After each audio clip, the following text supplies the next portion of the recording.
Sometimes the most dangerous people are the ones who look the most ordinary. Sometimes the person sitting quietly in the corner, the one everyone overlooks, carries within them a strength forged in the crucible of war. Sometimes those who've seen the worst of humanity and survived have learned to hide their capabilities behind a mask of vulnerability. What happens when that mask is torn away?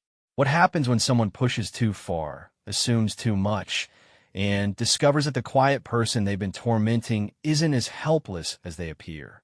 This is the story of Sarah Chun, a woman whose past was written in classified files and whose future was about to be determined by a moment of terrible miscalculation. It's about the price of assumptions, the weight of secrets, and what happens when a predator realizes too late that they've chosen the wrong prey. In a world where appearances deceive and silence doesn't always mean weakness, sometimes the most profound lessons are learned in the split second between action and consequence. This is one of those moments when truth reveals itself with devastating clarity, and when those who thought they held all the power discover they never understood power at all. Sarah Chun had perfected the art of being invisible. At 28, she moved through the hallways of Riverside Military Academy like a ghost, her slight frame and reserved demeanor making her easy to overlook among the boisterous cadets who filled the corridors with their swagger and noise. She kept her eyes down, her voice soft, and her past buried beneath layers of carefully constructed normalcy. The academy was supposed to be her fresh start, a place where she could pursue her degree in engineering while leaving behind the memories that haunted her nights. The GI Bill covered her tuition, and the structure of military-adjacent life felt familiar without being triggering. At least, that had been the plan. She had chosen a small table in the corner of the dining hall, the same spot she claimed every morning for the past 3 months. The position gave her a clear view of all entrances while keeping her back to the wall. Habits die hard, especially when they've kept you alive in places where death lurked around every corner. She picked at her breakfast, more focused on the textbook spread before her than the eggs growing cold on her plate. The noise level in the dining hall suddenly shifted, conversations dropping to murmurs as a group of senior cadets entered. Sarah didn't look up, but she could feel the change in atmosphere like a pressure drop before a storm. Marcus Vale and his crew had arrived. Marcus was everything Sarah was not: tall, broad-shouldered, with the kind of confidence that came from a lifetime of having doors opened for him. His father was a decorated general, his mother a senator, and his future was already mapped out in the corridors of power. He wore his privilege like a uniform, and he expected the world to salute. Well, Marcus's voice carried across the suddenly quiet dining hall. Look who's hogging the best table again. Sarah's fingers tightened imperceptibly on her pen. She had learned long ago to recognize the particular tone that preceded trouble. It was the same voice bullies used in every language, in every culture, in every corner of the world where the strong preyed upon what they perceived as weak. I said, "Look at me when I'm talking to you." This time, Sarah raised her eyes. Marcus stood directly across from her table, flanked by 3 other cadets who wore matching expressions of anticipated entertainment. Behind them, the rest of the dining hall watched with the morbid fascination of spectators at a gladiatorial match. "This is a table for 4, Marcus continued, his voice dripping with false reasonableness. "You're one person. Basic math says you're taking up 3 extra seats." Sarah's voice, when she finally spoke, was barely above a whisper. "There are plenty of other tables, but I want this one." Marcus placed his hands flat on the table and leaned forward. "See, my grandfather used to sit at this table when he was a cadet here. Family tradition and all that. I'm sure you understand." Of course she understood. This wasn't about tables or traditions. This was about power, about establishing hierarchy, about a predator testing the boundaries of what he could get away with.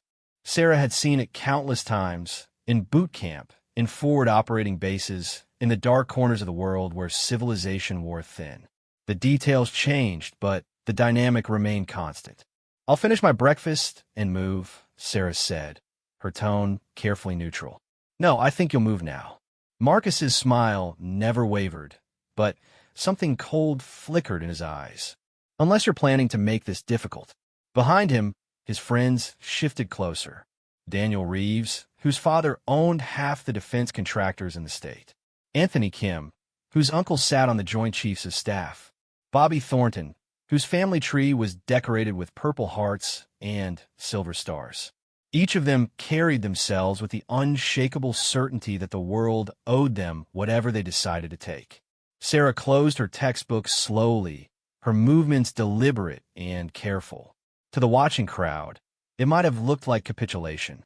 But Marcus, if he had been paying attention, might have noticed the way her posture shifted almost imperceptibly, the way her breathing became controlled and steady, the way her eyes briefly cataloged the positions of everyone in the room. "Smart girl," Marcus said, straightening up. "Pack up your things and find somewhere more appropriate." She began gathering her belongings with the same methodical precision she had once used to field strip weapons in complete darkness. Each item was placed carefully in her bag, each movement economical and purposeful. The watching cadets began to lose interest, turning back to their own conversations as the confrontation appeared to deflate. "And next time," Marcus added, his voice loud enough to carry throughout the hall, "remember that some seats aren't for everyone." Sa's tu shouldeling her bake. For a moment, she looked directly at Marcus, and something in her gaze made him pause. It was like looking into deep, still water, calm on the surface, but impossible to judge what lay beneath. "I'll remember," she said quietly. But Marcus was already dismissing her, turning to claim his prize table with the casual arrogance of someone who had never faced real consequence. His friends laughed at something he said, the sound echoing off the dining hall walls like the braying of hyenas after a successful hunt. Sarah walked away without looking back, her footsteps silent on the polished floor. Behind her, Marcus held court at his newly acquired throne, regaling his audience with embellished stories of his father's military exploits and his own future plans for glory. None of them noticed the way other students watched Sarah leave, not with pity, but with something that might have been recognition. They were the quiet ones, the ones who kept their own secrets, the ones who understood that sometimes the most dangerous predators were also the most patient. In her dorm room, Sarah sat on her narrow bed and stared at the single photograph she kept on her nightstand. 5 soldiers in desert camouflage, arms around each other's shoulders, squinting into the Afghan sun. She was the only one in the picture still alive. Her phone buzzed with a text message. "Heard what happened in the dining hall. You okay?" It was from Rebecca Torres, one of the few people at the academy who treated Sarah like a person rather than a problem to be solved or a target to be tormented. Sarah typed back quickly, "Fine, just academy politics." But even as she sent the message, she could feel something shifting inside her chest, like a locked door being tested by pressure from the other side. For 3 months, she had successfully buried Sarah Chun, the soldier beneath Sarah Chun, the student. She had hidden her training, her experience, her instincts, all in service of building a normal life. Marcus Vale and his friends didn't know it yet, but they had just begun to pick at the lock. That afternoon, Sarah attended her engineering mechanics class, taking her usual seat in the back row where she could observe without being observed. Professor Martinez was discussing stress analysis in structural components, drawing diagrams on the whiteboard that reminded Sarah uncomfortably of target acquisition calculations she had once performed under very different circumstances. "The key to understanding failure points," Professor Martinez was saying, "is recognizing that every material has limits. Apply enough pressure, and even the strongest steel will break." Behind Sarah, Marcus's voice carried in a loud whisper to his friends. "Speaking of breaking, did you see the way little Mouse scurried away this morning? I thought she might actually cry." More laughter, carefully modulated to stay just below the professor's notice. Sarah kept her eyes on her notes, her pen moving steadily across the paper in neat, precise lines. "I bet she's never been in a real fight in her life," Daniel Reeves whispered back. Probably runs crying to mommy every time someone looks at her wrong. Maybe we should test that theory, Anthony Kim suggested, his voice carrying a cruel anticipation that made several students in nearby seats shift uncomfortably. Sarah's pen paused for just a fraction of a second before continuing its steady progress across the page. On her notebook, she had been transcribing Professor Martinez's equations, but now, almost without conscious thought, her hand began sketching something else entirely. It was a floor plan of the Academy's dormitory building, drawn with the kind of precision that came from years of tactical planning. Emergency exits, sightlines, defensive positions, potential ambush points, all of it flowing onto the page as naturally as breathing. She caught herself and quickly erased the drawing, returning to her engineering notes with forced concentration. But the damage was already done. The door in her mind had opened just a crack, and through that crack, other skills were beginning to seep back into her conscious awareness. After class, Sarah walked quickly toward her dorm, hoping to avoid any further confrontations. The academy grounds were beautiful in the late afternoon light, with ancient oak trees casting long shadows across manicured lawns. It was the kind of place that spoke of tradition and honor of young people being molded into leaders and heroes. But Sarah had learned that beautiful places could hide ugly truths, and that uniforms didn't automatically confer virtue on those who wore them. "Hey, Chun." She kept walking, but the voice behind her was insistent. "I said, hey, Chun." This time she stopped and turned. Marcus was approaching with his usual entourage, their faces wearing expressions of anticipatory malice. "Didn't you hear me calling you?" Marcus's tone was deceptively casual, but Sarah could read the body language of his group. They had positioned themselves to cut off escape routes, boxing her in against the side of the academic building. "I heard you," Sarah replied evenly. "Then, why didn't you answer?" "That's pretty rude, don't you think?" Sarah said nothing, waiting. She had learned patience in places where impatience could get you killed. She could wait longer than they could maintain their aggressive posture. "My friends and I were talking," Marcus continued, "and we realized we don't know much about you. You're always so quiet, so secretive. Makes a person curious." "There's nothing interesting to know," Sarah said. "Oh, I doubt that."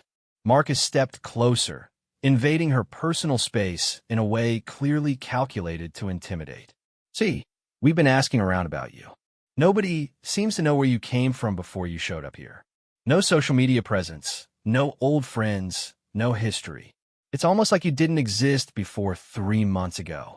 Sarah's pulse remained steady, but she could feel her awareness expanding, taking in details with the automatic precision of someone who had survived combat. Wind direction, available cover, potential weapons, exit strategies. "Maybe," Marcus suggested, his voice dropping to a mock confidential whisper, "you're not really college material. Maybe you're just pretending to belong here. Maybe," Daniel added, "we should help you figure out where you really belong." The threat was implicit, but clear, and Sarah could see in their faces that they were feeding off each other's cruelty, escalating towards something that would go far beyond verbal harassment. She had seen this dynamic before, in different uniforms, in different languages, but always with the same underlying current of violence waiting to be unleashed. "I should get back to studying," Sarah said, starting to move away. "Nobody said you could leave," Marcus replied, stepping sideways to block her path. And in that moment, something shifted in Sarah's expression. It was subtle, a slight narrowing of her eyes, a barely perceptible change in her posture, but suddenly the dynamic of the confrontation felt different. Marcus found himself looking into the face of someone who was no longer playing the role of victim, someone who was calculating rather than cowering. "Let me pass," Sarah said, and there was something in her voice that hadn't been there before, something that made Daniel take an involuntary step backward and caused Anthony to glance around nervously. But Marcus, drunk on his own power and blinded by his assumptions about weakness and strength, pushed forward. "Or what?" he challenged. "What are you going to do about it?" Sarah looked at him for a long moment, and In her mind, she saw a dozen different ways the next 60 seconds could unfold. She saw pressure points and leverage angles, saw how quickly she could disable all four of them before any of them fully understood what was happening. She saw the look of shock that would replace Marcus's smug confidence when he realized that his victim was actually a predator who had been choosing to remain hidden. But she also saw the aftermath, the questions, the investigations, the inevitable discovery of who she really was and what she had done in service to her country. She saw her carefully constructed new life crumbling like sand. "Nothing," she said finally, stepping back. "I'm not going to do anything." Marcus's grin widened triumphantly. "That's what I thought. All bark, no bite." But as Sarah walked away, she could feel their eyes on her back, and she knew this wasn't over. She had shown them weakness, and predators always returned to easy prey. They would escalate, and eventually they would push too far.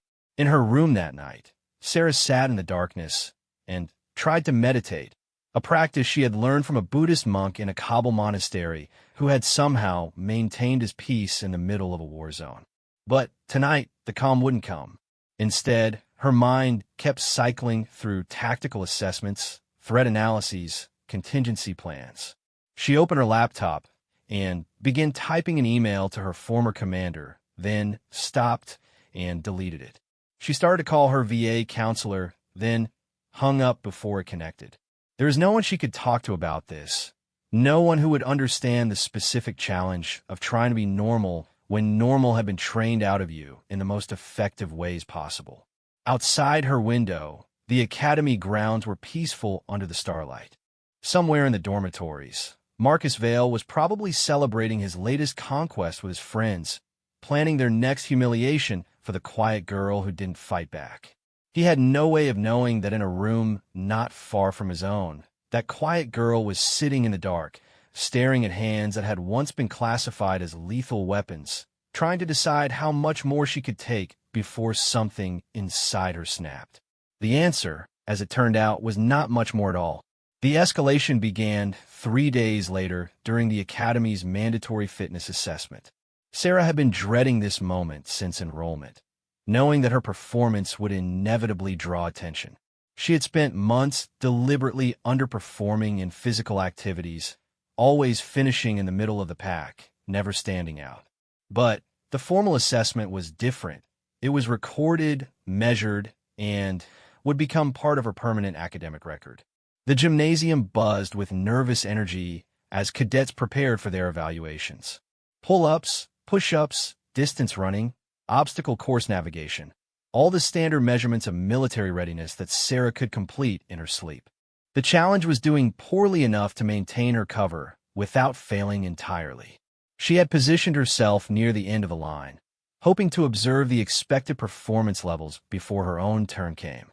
Most of the cadets were struggling to meet the minimum requirements, their civilian backgrounds showing despite months of training. The few who excelled were obviously athletes, their movements displaying the natural coordination of people who had played sports their entire lives. "All right, Chun," Sergeant Morrison called out, consulting his clipboard. "You're up for pull-ups." Sarah approached the bar with careful reluctance, making sure her body language projected uncertainty and mild anxiety. She grasped the bar with a grip she deliberately kept slightly too wide, setting herself up for what should have been a disadvantageous position. "Begin when ready," Morrison instructed.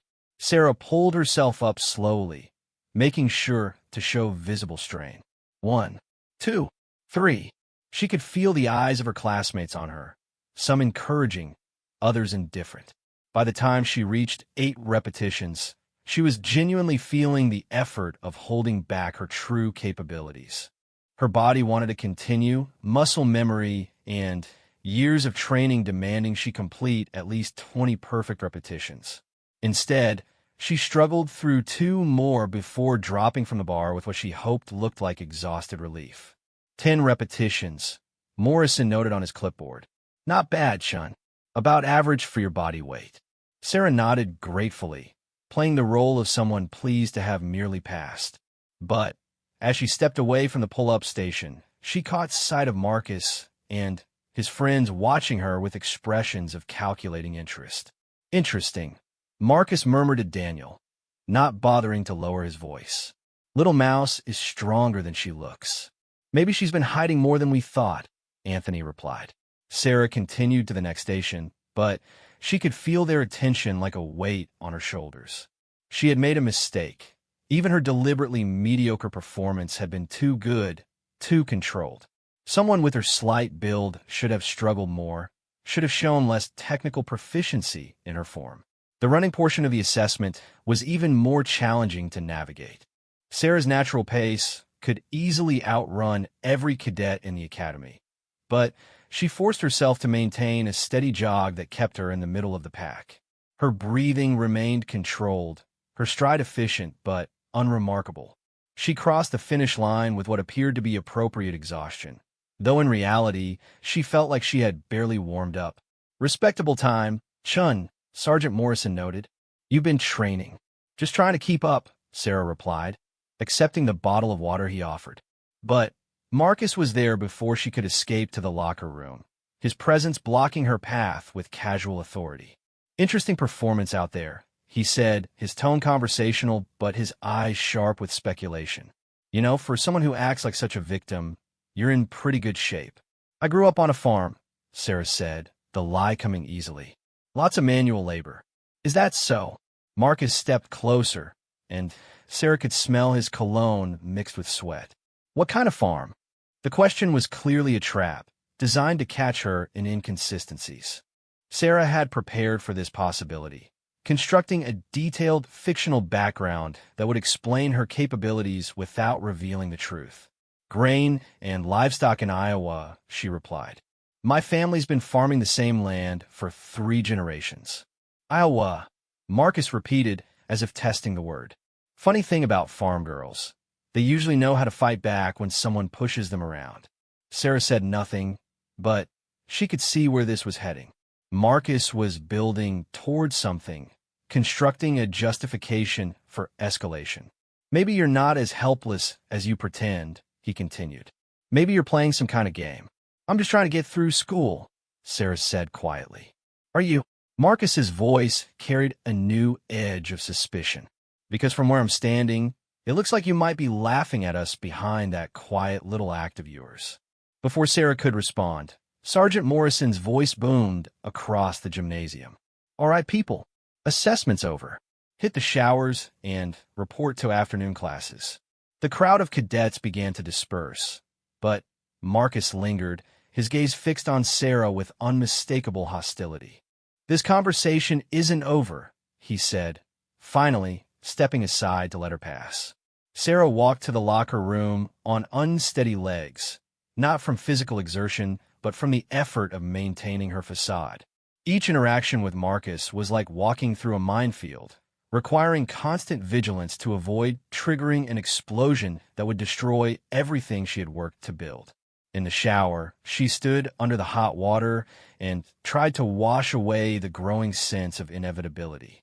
She had seen this pattern before, in different contexts with different players. The predator had identified potential prey, but something about the prey didn't quite fit the expected profile. Now he was in the investigation phase, probing for weaknesses, testing boundaries, looking for the crack that would give him access to whatever secrets he suspected she was hiding. After classes ended that day, Sarah retreated to the library, hoping to lose herself in academic work and avoid any further confrontations. The building was nearly empty in the late afternoon, just a few dedicated students scattered among the stacks and study tables. She chose a corner table on the 3rd floor, as far from the main entrances as possible, and spread out her engineering textbooks like armor. For nearly 2 hours, she managed to achieve something approaching peace. The complex mathematics of structural analysis required enough concentration to quiet the constant tactical awareness that hummed in the background of her thoughts. She was deep in a problem set about beam loading when the sound of approaching footsteps made her look up. Marcus stood at the end of her table, but this time he was alone. Without his usual audience, he seemed different somehow, less performatively aggressive, but perhaps more genuinely dangerous. "Mind if I sit?" he asked, already pulling out the chair across from her. Sarah closed her textbook slowly. "Actually, I was just finishing up." "No, you weren't," Marcus said, settling into his seat with casual authority. "You just got here. I watched you come in." The admission sent a chill down Sarah's spine. He had been watching her, tracking her movements. This wasn't a chance encounter. It was a planned confrontation. "What do you want?" she asked. "To talk," Marcus replied. "Away from all the noise and distractions. Just you and me." "About what?" "About who you really are." Marcus leaned forward, his elbows on the table. "See, I've been thinking about our conversations, and something doesn't add up. The way you move, the way you watch people, the way you handled yourself in the fitness assessment. None of it matches the scared little victim act you've been putting on." Sarah felt her pulse quicken, but her voice remained steady. "I don't know what you mean." "Sure you do." Marcus's smile was cold and calculating. "You're military, aren't you? Not academy military, real military. Combat experience." The guess was so accurate, it took all of Sarah's training to keep her expression neutral. "That's ridiculous." "Is it?" "Because I started asking around after the assessment. Turns out nobody here knows anything about your background before you showed up. No high school records anyone can verify, no family anyone's met, no social connections. It's like you materialized out of thin air with just enough documentation to get enrolled." Marcus pulled out his phone and placed it on the table between them. "So I did some digging. Called in a few favors from my father's contacts. Amazing what kind of information you can access when you know the right people." Sarah's blood turned to ice. If Marcus had access to military databases, if he had somehow uncovered her service record, her carefully constructed new life was finished. "Want to know what I found?" Marcus asked, clearly enjoying her discomfort. "I should go," Sarah said, starting to gather her books. "Sit down." The command in his voice was unmistakable, and when Sarah hesitated, he continued. "What I found was nothing. A complete blank. No records, no service history, no enlistment documents. And you know what that tells me?" Sarah remained standing, her bag half-packed, waiting. "It tells me that whatever you did, whoever you were, it's been classified so deep that even my father's connections can't touch it. And there's only one kind of military service that gets buried that thoroughly. Special operations." Sarah felt the walls closing in around her, years of carefully maintained secrecy crumbling under the persistent prodding of one arrogant cadet with too many connections and too much time on his hands. "You were Special Forces, weren't you?" Marcus continued. "Maybe Navy SEALs, maybe something even more classified. Doesn't matter which branch. What matters is that you've been lying to everyone here about who you are." "You're wrong," Sarah said, but even to her own ears, the denial sounded hollow. "Am I? Because here's what I think happened. You did something overseas, something that left you with PTSD, or whatever they're calling it these days. Maybe you snapped, maybe you couldn't handle the pressure, maybe you just decided you wanted out. Either way, you got discharged, and they scrubbed your records to protect national security." Each word was like a physical blow. Not because Marcus was wrong, but because he was getting too close to the truth. Close enough to destroy everything she had worked to build. "And now," Marcus continued, "you're here playing dress-up as a college student, pretending to be normal. But here's the thing about people like you. You can't hide what you really are. The training never goes away, does it?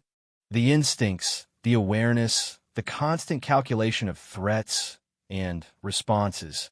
Sarah's hands had stilled on her bag, and she realized with growing horror that her posture had shifted into something more alert, more ready. Even her breathing had changed, becoming the controlled rhythm she had learned for combat situations. Marcus noticed the change immediately.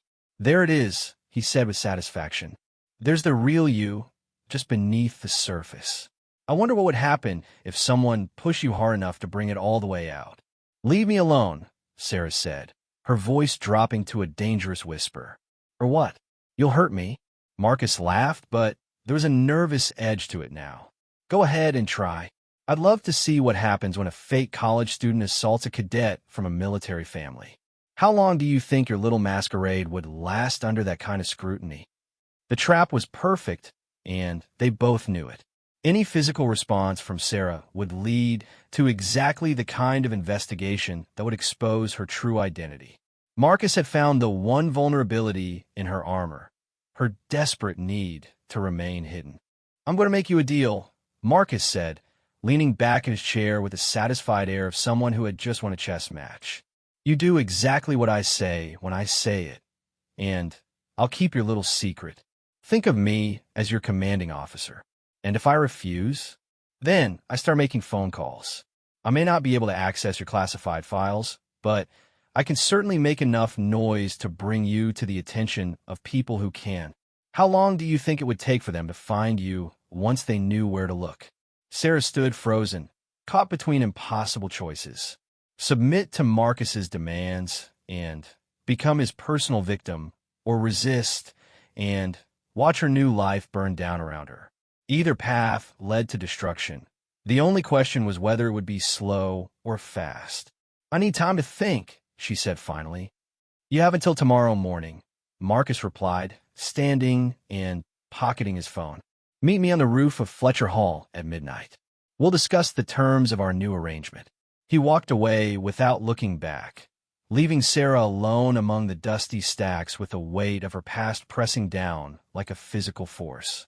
She sank back in her chair and stared at the textbooks spread before her, their neat equations and logical formulas suddenly seeming like artifacts from a simpler world where problems had clear solutions.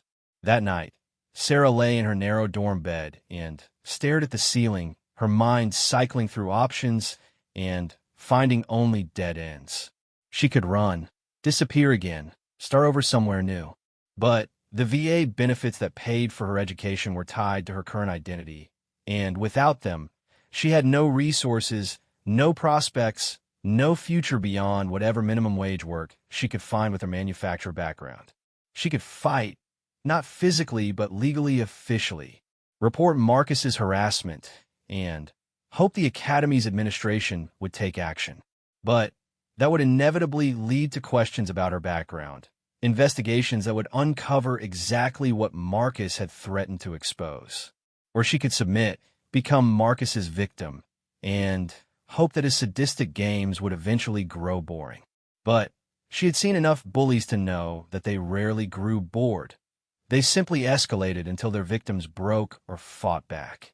At 11:30, Sarah rose from her bed and dressed in dark clothing. She had made her decision, though she wasn't entirely sure what that decision was. She only knew that she couldn't live in fear, couldn't spend the rest of her life hiding from confrontation. Whatever happened on that rooftop, it would end the uncertainty that was eating her alive. The walk to Fletcher Hall took her across the Academy's moonlit grounds, past the dormitories where her fellow students slept peacefully, unaware of the drama playing out in their midst. The building was a brick monstrosity from the 1960s, 6 stories tall, with a flat roof that served as a gathering place for cadets brave enough to ignore the rules about roof access. Sarah found the maintenance door unlocked, as she had expected. Marcus would have made sure of that. He wanted this confrontation to happen. She climbed the concrete stairs with silent steps, her old training asserting itself despite her best efforts to suppress it. The roof was empty when she arrived, the city lights spread below like a glittering carpet. For a moment, she allowed herself to hope that Marcus had changed his mind, that this entire nightmare might simply fade away.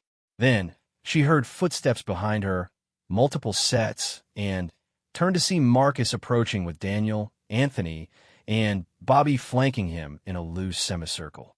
"I said to come alone," Sarah said. "I lied," Marcus replied. "Funny thing about orders, they only work when you have the power to enforce them." Sarah felt the familiar calm settling over her, the same clarity that had once kept her alive in hostile territory. She was no longer Sarah Chun, the student, desperately trying to maintain a normal life. She was Sarah Chun, the operator, assessing threats and calculating responses with deadly precision. "Last chance," Marcus said, stopping just out of arm's reach. Submit, and this all stays between us. Fight back, and I make those phone calls tomorrow. But as Sarah looked into his eyes, she realized that Marcus had no intention of keeping his word. This wasn't about power or control. It was about destruction. He wanted to tear down her carefully constructed world piece by piece, and he would do it whether she submitted or not. "You know what your problem is, Marcus?" Sarah said, her voice carrying a new quality that made all 4 cadets pause uncertainly. "What's that? You think you understand power. You think it comes from connections and family names and the ability to make threats." Sarah took a step forward, and something in her movement made Daniel step backward instinctively. "But real power comes from capability, and you have no idea what you're dealing with." Big words from someone who's about to take a very long fall, Marcus said, but there was something forced about his bravado now. Sarah smiled, and it was not a pleasant expression. "You want to know who I really am? You want to see what's underneath the quiet little act?" She took another step forward, and this time all 4 cadets moved back as one, their predator instincts finally recognizing that the dynamic had shifted completely. "My name is Sarah Chun," she said, her voice carrying across the rooftop like a blade. "I was a Navy SEAL for 8 years. 2 tours in Afghanistan, 1 in Iraq, 1 in Syria. 43 confirmed kills, 16 successful extractions, 3 silver stars, and 1 Purple Heart." The color drained from Marcus's face as the full implications of his mistake began to dawn on him. "I came here to start over, to be normal, to leave all of that behind," Sarah continued. "But you couldn't let me have that, could you? You had to push and probe and threaten until you broke down the walls I built to keep the world safe from what I used to be." She moved again, not toward them, but to the side, and the 4 cadets found themselves herded together like sheep facing a wolf. "So here's my counterproposal," Sarah said, her voice dropping to a whisper that somehow carried more menace than any shout. "You're going to leave me alone. All of you. You're going to pretend I don't exist, and I'm going to pretend that 4 spoiled children didn't just threaten to destroy my life. And if we don't," Marcus managed to ask, though his voice cracked on the words. Sarah's smile widened, and for the first time in months, she let them see exactly what she was capable of becoming. "Then you'll find out why they classified my service record." The next few days passed in an eerie calm that felt more like the eye of a hurricane than any genuine peace. Marcus and his friends had indeed left Sarah alone, but their withdrawal carried the brittle quality of a ceasefire rather than a true resolution. In the dining hall, they sat at tables far from her usual corner spot. In classes, they avoided eye contact. In the corridors, they gave her a wide berth that other students began to notice and question. Sarah tried to convince herself that the crisis had passed, that her demonstration of capability had achieved its intended effect. But her instincts, honed by years in hostile territory, whispered that this was merely a tactical retreat. Predators like Marcus didn't simply abandon their prey. They regrouped, planned, and returned with new strategies. Her suspicions proved correct on Thursday evening, when Rebecca Torres knocked on her dorm room door with an expression of barely contained alarm. "We need to talk," Rebecca said, glancing nervously down the hallway before stepping inside and closing the door behind her. Sarah looked up from her engineering homework, noting the tension in her friend's posture. Rebecca was one of the few people at the academy who had treated Sarah with genuine kindness, and seeing her distress sent warning signals through Sarah's threat assessment systems. "What's wrong?" Sarah asked, closing her textbook. "It's about Marcus and his crew," Rebecca said, sitting on the edge of Sarah's desk. "They've been asking questions about you. Weird questions." Sarah felt a familiar cold settling in her stomach. "What kind of questions?" "They wanted to know if I'd ever seen you lose your temper, if I knew anything about your family, if you'd ever mentioned military service." Rebecca's voice dropped to a whisper. "Sarah, they're planning something. I can feel it." The confirmation of Sarah's fears brought with it a strange sense of relief. The waiting was over. The next phase of this conflict was about to begin. She could stop pretending that words and warnings would be sufficient to resolve a situation that had moved beyond the realm of reasonable discourse. Did they say anything specific? Sarah asked. Marcus mentioned something about teaching lessons and showing people their place. But it was Bobby who really worried me. He was talking about how sometimes you have to remove threats to group cohesion and how the academy had ways of dealing with disruptive elements. Sarah understood immediately. They were moving beyond personal harassment into the realm of institutional manipulation. With their family connections and established social networks, they could orchestrate her removal from the academy through official channels, making it appear as though she had violated student codes or failed to meet academic standards. There's something else, Rebecca continued. I overheard Daniel on the phone with someone talking about military records and discharge classifications. I think they're still trying to dig into your background, but through different channels now. The implications were clear and devastating. If Marcus and his friends managed to uncover the true nature of Sarah's military service, they could use that information to destroy her life in ways that went far beyond simple academy expulsion. A special operations background, especially one that had been classified for national security reasons, would make her unemployable in most civilian fields, would subject her to ongoing government scrutiny, would essentially trap her in a life of perpetual hiding. Thank you for warning me, Sarah said quietly. Sarah, what's really going on here? I've never seen anyone react to you the way those four have been acting. It's like they're afraid of you, but also obsessed with you. What happened between you and Marcus? Sarah looked at her friend, weighing the risks of honesty against the danger of continued deception.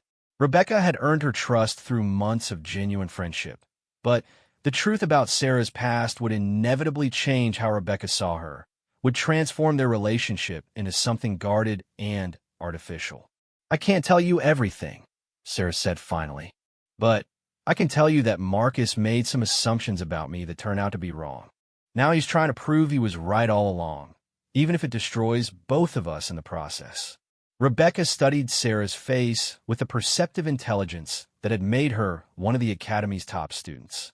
You're not really just an engineering student, are you? The question hung in the air between them, and Sarah realized that her carefully constructed facade was beginning to crack under the pressure of sustained scrutiny. Too many people were asking too many questions, and each conversation required more complex lies to maintain consistency. I'm a student now, Sarah said, which was technically true without being complete. But you weren't always. No, I wasn't always. Rebecca nodded slowly, as if confirming something she had suspected for a long time. Military? Sarah's silence was answer enough. I thought so. You move differently than the rest of us. Watch people differently. My brother was Army Rangers. He has the same way of being aware of everything around him all the time. The comparison to Rangers made Sarah wince internally. If Rebecca was noticing similarities to Special Forces behavior, then others probably were too. Her cover was deteriorating faster than she had anticipated. What are you going to do? Rebecca asked. I don't know, Sarah admitted, and it was the most honest thing she had said in months. That night, Sarah lay in her bed staring at the ceiling and running through increasingly desperate scenarios. She could disappear again, abandon her education and her chance at a normal life, but that would essentially mean letting Marcus win. She could try to outlast their harassment, but their resources and connections gave them significant advantages in any prolonged conflict. She could escalate the situation, use her skills to neutralize the threat they represented, but that would transform her from victim to aggressor in the eyes of any official investigation. Every option led to destruction of some kind. The only question was whether it would be her destruction or theirs. At 3 a.m, her phone buzzed with a text message from an unknown number, Ruth. Now, come alone. Sarah stared at the screen, recognizing the summoning for what it was. Marcus and his friends were moving to the next phase of their campaign, and they were doing it on their terms at their chosen time and place. She could ignore the message, stay safe in her room, but that would only delay the inevitable while giving them more time to plan and coordinate. She dressed quickly in dark clothing and made her way through the silent dormitory corridors. The academy grounds were peaceful under the moonlight, but Sarah moved through them with the heightened awareness of someone entering hostile territory. Every shadow could conceal a threat. Every sound could herald an ambush. Every step could be walking deeper into a trap. The roof of Fletcher Hall was not empty this time. Marcus and his 3 friends stood near the center of the flat surface, but they were not alone. 6 other cadets had joined them, upperclassmen that Sarah recognized but had never spoken to. The message was clear, whatever was about to happen. Marcus had ensured he would have overwhelming numerical superiority. "I wondered if you'd actually come," Marcus said as Sarah approached. "Part of me thought you might be smart enough to run." "What do you want?" Sarah asked, her voice carrying the flat calm that had once preceded her most dangerous missions. "We want the truth," Daniel replied. "All of it. No more lies, no more games, no more pretending to be something you're not." Sarah scanned the group, noting positions, calculating distances, identifying the strongest and weakest opponents. 9 against 1 was poor odds under any circumstances, but the confined space of the rooftop limited maneuver options and escape routes. "I've told you the truth," she said. "I'm a student here just like you." "No, you're not." Bobby stepped forward, his confidence buoyed by the presence of his allies. "You're something else entirely. Something dangerous, and you don't belong here." One of the upperclassmen, a senior named Ryan Blackwell, whose father served on the Academy's Board of Trustees, moved to flank Sarah's position. "We know about your military service. We know you were discharged under questionable circumstances. We know you're using false credentials to attend this academy." The accusations were delivered with the certainty of people who believed they possessed damning evidence. But Sarah recognized them for what they really were: educated guesses designed to provoke a confession. They were still fishing, still hoping she would reveal information they couldn't otherwise obtain. "You don't know anything," Sarah replied. "Don't we?" Marcus pulled out his phone and activated the screen, showing what appeared to be an official document. "Recognize this? It's a military discharge form with your name on it. Took some work to track down, but money and connections can open a lot of doors." Sarah felt her heart stop. If they had actually obtained her discharge paperwork, if they had broken through the classification barriers that protected her identity, then everything was over. Her new life, her chance at normalcy, her carefully constructed future, all of it would crumble like sand. But as she looked more closely at the document on Marcus's phone, she realized it was a fake. The formatting was wrong, the classification markings were inaccurate, and the discharge codes didn't match anything that would have applied to her actual service record. They were still bluffing, still hoping to trick her into revealing the truth. "That's not mine," she said calmly. "Of course it's not," Marcus sneered. "Because you're going to claim you've never seen it before, just like you claim you've never been in the military, just like you claim you're just a normal student." "But we know better," Anthony added. "We know you're lying about everything." The circle of cadets began to tighten around Sarah, their movements coordinated in a way that suggested they had planned this confrontation in advance. She was being herded toward the roof's edge, the same location where she had demonstrated her capabilities during their previous encounter. "Here's what's going to happen," Ryan Blackwell announced, clearly speaking as the senior-ranking member of the group. "You're going to tell us exactly who you are, what you did in the military, and why you're really here. Then you're going to withdraw from the academy and disappear before your presence here causes problems for people whose families have served this institution for generations."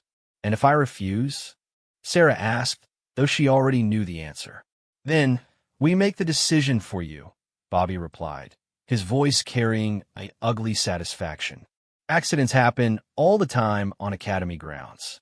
Students have been known to fall from roofs, especially students who don't have a support network to ensure proper investigations."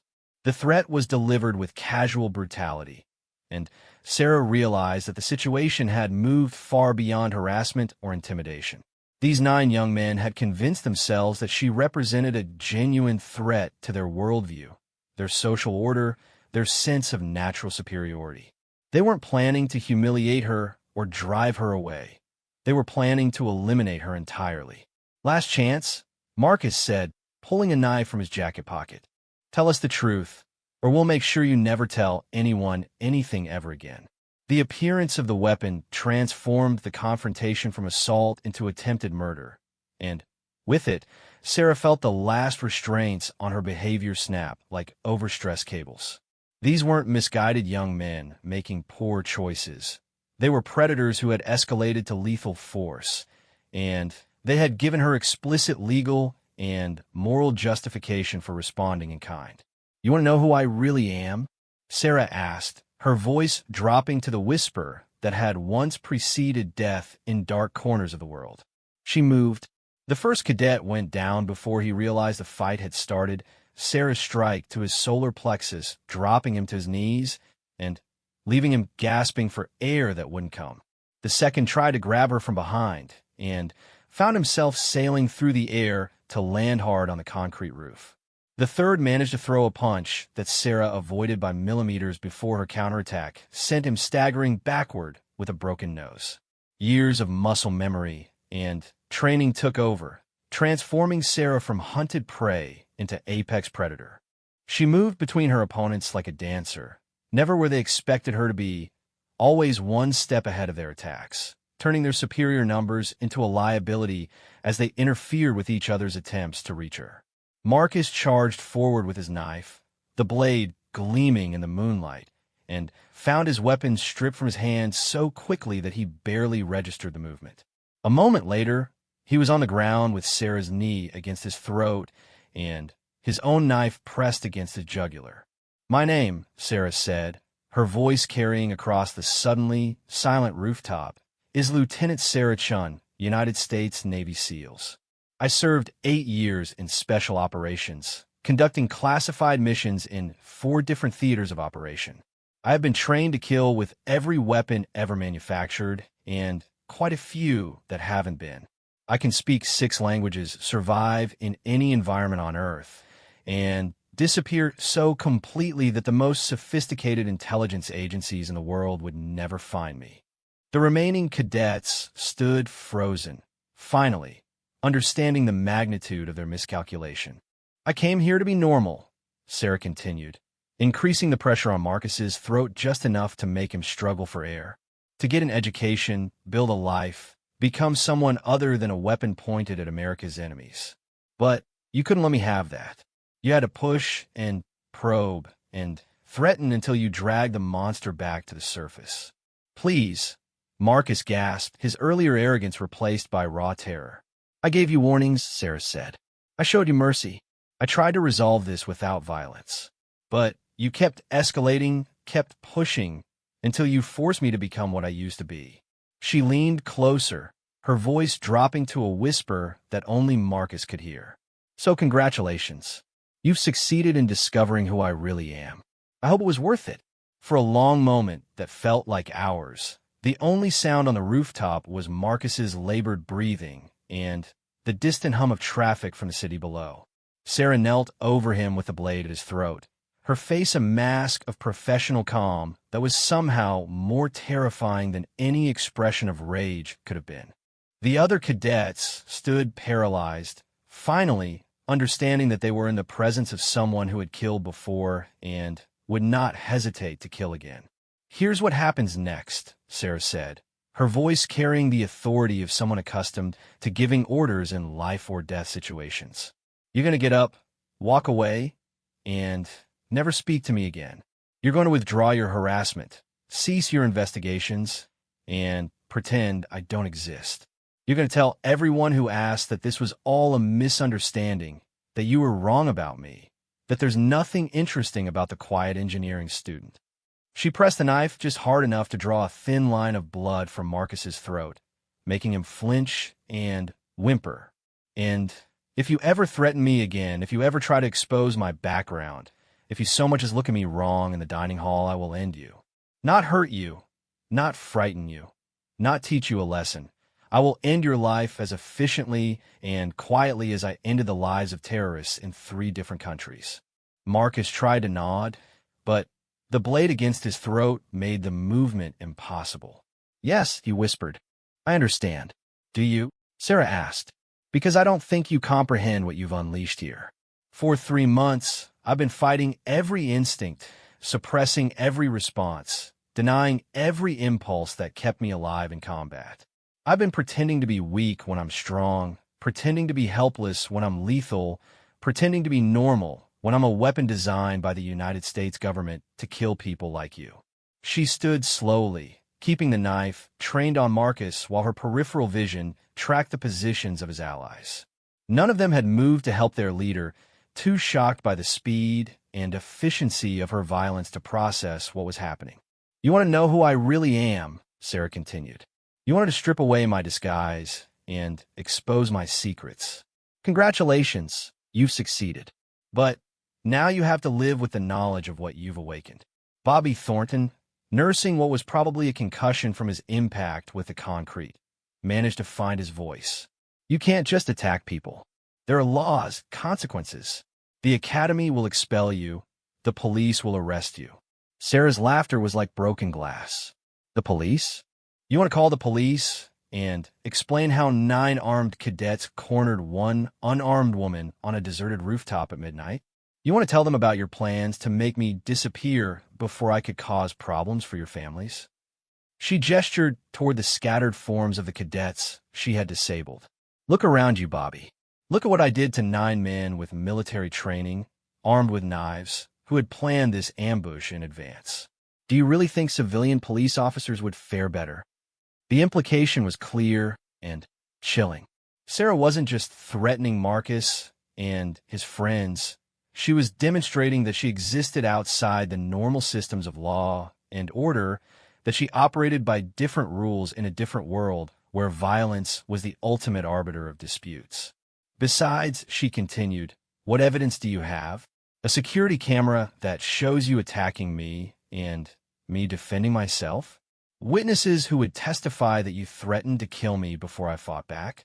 A knife with your fingerprints that you brought to a midnight confrontation? Daniel Reeves, still bleeding from his broken nose, began backing toward the roof access door. This is insane. You're insane. No, Sarah Plaith. I'm trained. There's a difference, though I understand why you might confuse the two. She began moving toward the group of cadets, and they instinctively clustered together, seeking safety in numbers that had already proven insufficient. But here's the thing about training, she continued. It never goes away. The muscle memory, the tactical awareness, the willingness to use violence as a tool. It's all still there, just beneath the surface. I came here hoping I could bury it, hoping I could become someone else. But you dug it up, exposed it, forced me to remember what I'm capable of. Marcus managed to struggle to his feet, one hand pressed to the cut on his throat. What do you want from us? I want you to understand, Sarah said. I want you to really comprehend what you've done, not just to me, but to yourselves. You had comfortable lives, privileged positions, bright futures planned out by your wealthy families. But you chose to pick a fight with someone whose existence you couldn't understand, whose background you couldn't imagine, whose capabilities you never even considered. She stopped directly in front of Marcus, close enough that he could see his own reflection in the blade she still held. I didn't choose to become a killer, she said quietly. I was made into one by people who decided that America needed weapons like me to fight its wars in dark places against terrible enemies. But once that transformation is complete, once you've crossed that line, you can never really go back. You can pretend, you can try to be normal, you can build walls around the monster, but it's always there waiting. We're sorry, Anthony Kim said desperately. We made a mistake. We didn't understand. No, you didn't, Sarah agreed. And now you do. The question is what you do with that understanding. She began backing toward the roof access door, keeping the knife visible, but no longer actively threatening anyone. You have a choice to make, she said. You can accept what happened here tonight, learn from it, and move on with your lives. Or you could try to get revenge, try to expose me, try to use your family connections to destroy me. But if you choose the second option, if you escalate this any further, I won't show mercy again. What does that mean? Ryan Blackwell asked. Sarah's smile was cold as winter in Afghanistan. It means I'll stop pretending to be someone I'm not. It means I'll embrace what I was trained to be instead of fighting it. It means you'll discover exactly what a real special operations soldier can accomplish when she stops caring about collateral damage. The threat hung in the air like poison gas, and the cadets finally began to understand the true scope of their miscalculation. They hadn't just attacked a fellow student. They had declared war on someone who had been professionally trained to win wars. "I'm going back to my room now," Sarah said, reaching the roof access door. "I'm going to clean this blood off my hands and try to pretend that tonight never happened. I suggest you do the same." She disappeared into the building, leaving the 9 cadets alone on the rooftop with their injuries and their shattered assumptions about power, privilege, and the nature of predation. In her dorm room, Sarah sat on her narrow bed and stared at her hands. They were steady, unmarked except for Marcus's blood under her fingernails, showing no sign of the violence they had just committed. But she could feel the change inside herself, the careful barrier she had spent years constructing now completely demolished. She was no longer Sarah Chun, the engineering student, trying to build a normal life. She was Sarah Chun, the operator, the weapon, the killer who had briefly tried to pretend she could be something else. The experiment in normalcy was over, ended by 9 privileged young men who had never understood the difference between thinking they were dangerous and actually being dangerous. Her phone buzzed with a text message from Rebecca. Heard there was some kind of incident. "Are you okay?" Sarah stared at the screen for a long time before typing back. "I'm fine, but things are going to be different now." She didn't elaborate, couldn't explain how the events of the night had fundamentally altered her relationship with the world around her. The careful mask she had worn for months was gone, stripped away by circumstances beyond her control, leaving her exposed and dangerous in ways that civilian society was not equipped to handle. The next morning, word of the rooftop incident spread through the academy with the speed of wildfire, though the details became increasingly distorted with each retelling. Some said there had been a gang attack. Others claimed it was a hazing incident gone wrong. A few whispered about a female student who had somehow fought off multiple attackers. But those stories sounded too fantastical to be believed. Marcus and his friends appeared at breakfast with visible injuries that they refused to explain, claiming only that they had been involved in a training accident. Their usual swagger was gone, replaced by a nervous tension that their classmates noticed but couldn't understand. They sat together in silence, occasionally glancing towards Sarah's corner table, where she ate alone as always, but now with an invisible barrier around her that no one dared cross. Professor Martinez noticed the change in classroom dynamics immediately. The usual whispered conversations and casual harassment that had surrounded Sarah for months simply stopped, as if someone had thrown a switch. Students who had previously ignored her now watched her with curious respect, while those who had participated in her ostracization suddenly found urgent reasons to focus on their textbooks. Sarah herself seemed unchanged on the surface, still quiet, still reserved, still taking careful notes in her engineering classes. But there was something different in her posture now, a subtle confidence that hadn't been there before. She no longer hunched over her desk or avoided eye contact. She sat straight, alert, aware of everything happening around her. During lunch, Rebecca finally worked up the courage to approach Sarah's table directly. "Mind if I sit?" Rebecca asked, though she was already pulling out a chair. Sarah looked up from her textbook. "Of course." "So," Rebecca said, settling into her seat and glancing around to make sure they weren't overheard. "Interesting night last night." Sarah's expression didn't change. "Was it?" Marcus and his crew all showed up this morning looking like they went through a blender. Daniel's got a face that looks like a rainbow. Bobby can barely walk straight. And Marcus has what looks suspiciously like a knife cut on his throat. Sarah turned a page in her textbook with deliberate calm. "Sounds painful." The official story is that they were involved in some kind of training exercise that went wrong. But here's the thing. There was no training scheduled last night, and they were all accounted for in their dorms until around 3 a.m. Rebecca leaned forward, lowering her voice to a whisper. Sarah, what really happened up there? For a moment, Sarah considered lying, maintaining the fiction that she had no knowledge of the events that had transformed 9 confident young men into nervous, injured shadows of themselves. But looking at Rebecca's face, seeing the genuine concern and growing understanding there, she realized that lies were no longer possible. They made a mistake, Sarah said quietly. They thought they knew who they were dealing with. They were wrong. And you show them exactly how wrong they were. It wasn't a question, and Sarah didn't treat it as one. She simply nodded, closing her textbook and meeting Rebecca's gaze directly. I tried to avoid this, Sarah said. I try to be normal, to fit in, to handle things the way civilian students are supposed to handle them. But they kept pushing, kept escalating, until they left me no choice but to show them who I really am. Rebecca sat back in her chair, processing the implications. You're military. Not academy military, real military. Sarah corrected. I'm trying to be something else now. But last night, you weren't something else. No, Sarah admitted. Last night, I was exactly what I used to be. They sat in silence for several minutes, the weight of unspoken truths hanging between them. Around them, the dining hall buzzed with normal student conversations, but their table existed in a bubble of understanding that separated them from the ordinary concerns of academic life. Are you in trouble? Rebecca asked eventually. Will there be an investigation, police involvement, that kind of thing? Sarah shook her head. They won't report it. They can't report it without explaining what led up to it, and that explanation would be more damaging to them than to me. So if it's over, this part is over, Sarah said. But they won't forget, and they won't forgive.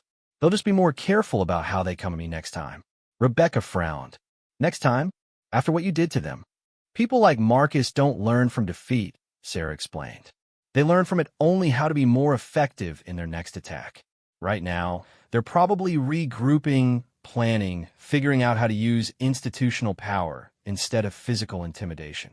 As if summoned by her words, Marcus appeared at their table, moving with obvious discomfort, but forcing a smile that didn't reach his eyes. Sarah, he said, his voice carefully neutral. I wanted to apologize for any misunderstandings we might have had. Sometimes academy life gets a little intense, and things can get blown out of proportion. Sarah looked up at him with an expression of polite interest that didn't fool anyone. Is that what happened? A misunderstanding? Exactly, Marcus replied, though sweat was beading on his forehead despite the cool temperature. Young men, competitive environment, sometimes we forget that we're all on the same team here. Of course, Sarah said agreeably. I'm glad we could clear that up. So we're good? No hard feelings. Everyone moves forward. The question carried undertones of desperation that both women could hear clearly. Marcus wasn't apologizing. He was negotiating a ceasefire, trying to establish terms that would allow him to retreat without losing face. I don't have any hard feelings, Sarah replied. I hope your injuries heal quickly. Marcus flinched at the casual reference to his wounds, instinctively reaching up to touch the bandage on his throat before catching himself. Right. Well, I'll let you get back to your lunch. He walked away quickly, leaving Sarah and Rebecca alone again. That was interesting, Rebecca observed. He looked terrified. He should be, Sarah replied, opening her textbook again. He finally understands what he's dealing with. But even as Sarah tried to return to her studies, she could feel the eyes of other students on her. Word was spreading, details were being filled in, and her carefully maintained anonymity was dissolving. People were beginning to ask questions about the quiet engineering student who had somehow managed to hospitalize 9 upperclassmen in a single encounter. That afternoon, Sarah was called to the office of Dean Morrison, the academy's chief administrator. She sat across from his desk in a leather chair that had probably cost more than most people's cars, waiting for the questions she knew were coming. Dean Morrison was a tall, distinguished man in his 60s who wore his authority like a perfectly tailored suit. He had spent 30 years in the Army before transitioning to academia, and his bearing still carried the unmistakable stamp of military command. Miss Chun, he began, consulting a file folder on his desk. I understand there was some kind of altercation last night involving several of our upper-class cadets. I'm not sure what you mean, sir, Sarah replied. 9 young men, all from prominent military families, all sporting injuries they claim resulted from a training accident that apparently didn't exist. Dean Morrison leaned back in his chair. You wouldn't know anything about that, would you? Sarah met his gaze steadily. No, sir. Interesting, because according to the security footage from Fletcher Hall, you entered the building at approximately 3 a.m. and left about 20 minutes later. Around the same time, 9 cadets who had been harassing you for months suddenly decided to seek medical attention. The dean's tone was conversational, but Sarah could hear the steel underneath. He wasn't fishing for information. He knew exactly what had happened, and he was giving her an opportunity to explain herself. I sometimes have trouble sleeping, Sarah said. I like to walk around the campus when I can't sleep. It helps me think. And did your thinking last night involve any interaction with Marcus Vale and his associates?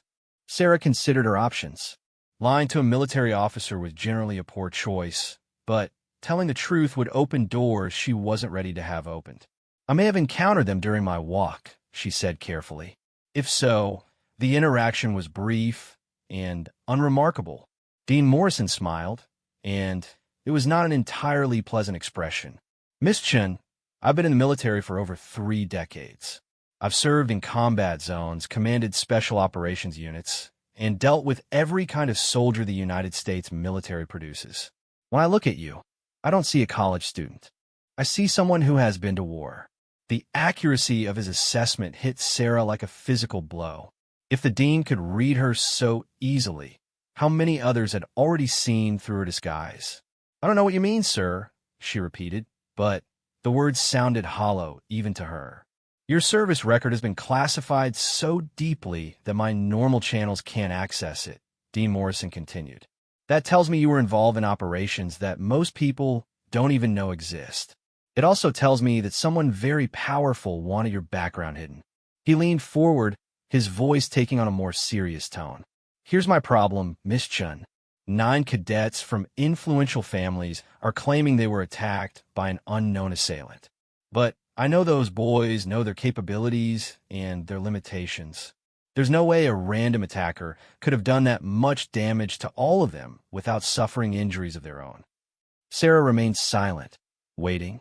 On the other hand, the dean continued, if someone with advanced military training felt cornered, felt threatened enough to defend themselves, the results might look exactly like what I saw in the medical reports this morning. Are you asking me a question, sir? I'm telling you that this academy has a zero-tolerance policy for violence, regardless of the circumstances or provocation.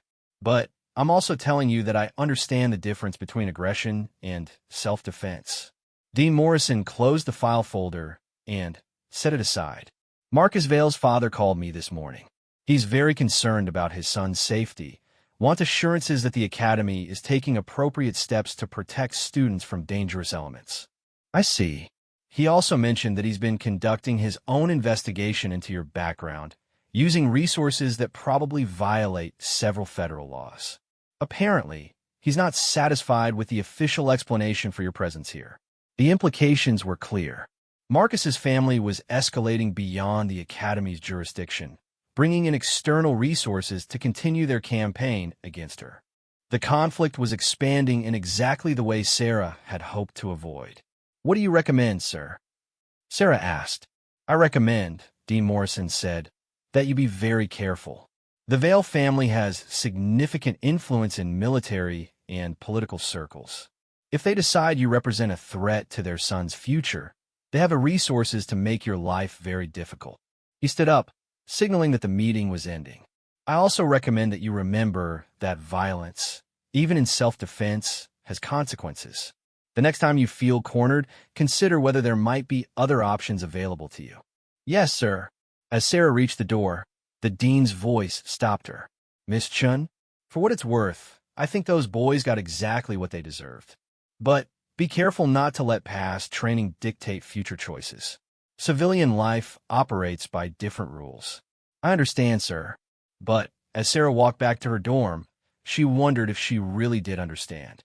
The line between her old life and her new one was blurring more each day, and the people around her were starting to see through the facade she had worked so hard to construct. That evening, she sat in her room and, finally, made the phone call she had been avoiding for months. "Dr. Martinez? It's Sarah Chun. I think I need to come in for a session. Something has happened, and I'm not sure I can handle on my own." Her VA counselor's voice was immediately alert. "What kind of something, Sarah?" "The kind where I had to choose between my safety and my principles," Sarah said quietly. "And I chose my safety." "I see. Can you come in tomorrow afternoon? We need to talk about this before it goes any further." "Yes," Sarah agreed, "because I'm not sure I can go back to pretending to be normal. And I'm not sure I want to." Outside her window, the academy grounds were peaceful under the evening stars. But Sarah knew that peace was temporary, that forces were already in motion that would make her current problems seem simple by comparison. The quiet engineering student was gone, probably forever. The question now was what would take her place, and whether the world was ready for the answer.